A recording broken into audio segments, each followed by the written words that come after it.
2. श्वेत हंस, short stories in Hindi for kids. Durgadas नाम का एक धनी किसान था, लेकिन वो बहुत आलसी था।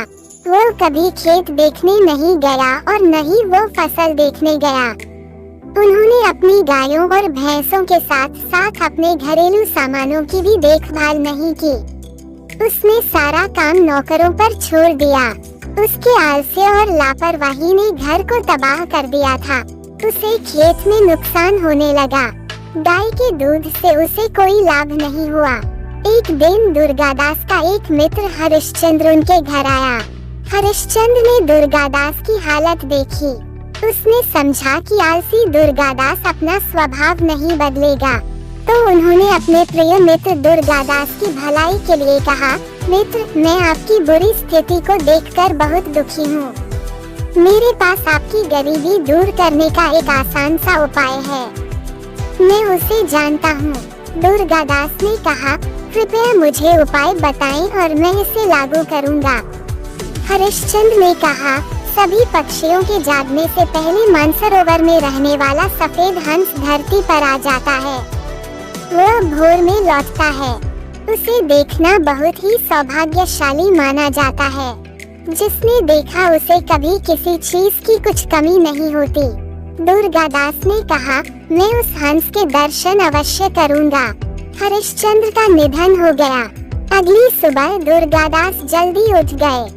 वो हंस को देखने घर के बाहर निकला। उसी समय उसने देखा कि एक व्यक्ति उसके गेहूं के ढेर को अपने गेहूं के ढेर में उंडेल रहा है। दुर्गादास को देखकर वे लज्जित हुए और क्षमा याचना करने लगे। खलिहान से घर लौटने पर वो गौशाला में गया। वहाँ एक गाय का दूध निकाल रहा था और अपनी पत्नी के बर्तन में डाल रहा था। दुर्गादास ने उसे फटकार लगाई। घर पहुंचकर उसने कुछ पानी पिया और हंस को देखने बाहर चला गया और खेत में चला गया। उसने देखा कि मजदूर अभी तक खेत पर काम करने नहीं आए थे।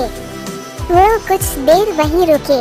मजदूरों के आने पर उनके व्यवहार का खुलासा हुआ। इस प्रकार वह जिस स्थान पर गया था उसका नुकसान बच गया। श्वेत हंस के अवसर पर दुर्गादास हमेशा सुबह उठकर बाहर जाने लगते थे।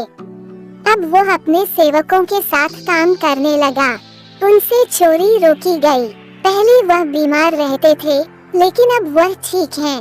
वह खेत जहाँ 10 बोरी अनाज काटा जा रहा था, उस स्थान पर अब 50 बोरी अनाज मिलता है।